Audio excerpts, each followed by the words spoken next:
आज की हमारी दवाई का नाम है जी ब्लाटा ओरिएंटा।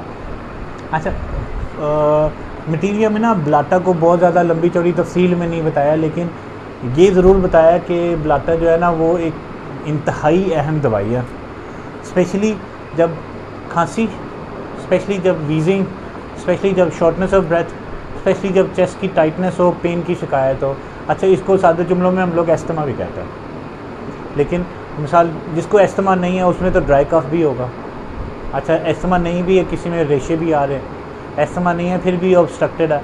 अच्छा, वो आइदर इट्स फेरेंजाइटिस और लेरेंजाइटिस। वो भी क्या है जी, सांस की नालियाँ हैं मुंह से नीचे यहाँ तक, जिसको हम लोग समहाउ ब्रोंकल,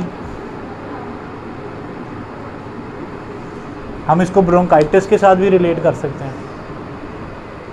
तो कोई भी ऐसी शिकायत जिसमें खांसी ड्राई हो, रेशे वाली हो, घुटन वाली हो, अच्छा उसमें वीजिंग सीटी नुमा आवाज़ बनना शुरू हो जाए और ऐसा ऐसा वो इंडिकेट करते करते आपको एस्थमा की तरफ ले जाए, तो Blatta is the best remedy for you. अच्छा, ये किसी भी एज ग्रुप को इस्तेमाल करवाई जा सकती है। मटीरियल कहता है कि इतनी लंबी चौड़ी तफसीलों में नहीं जाना कि ब्लाटा का मरीज़ ऐसा होगा, वैसा होगा, वैसा होगा। सिंपल वो कह रहा है कि भाई अगर खांसी है और खांसी की इन 3 सिम्टम्स में आप कहीं आ रहे हो, yes you give the Blatta and the patient got recovered. बस ये है ब्लाटा।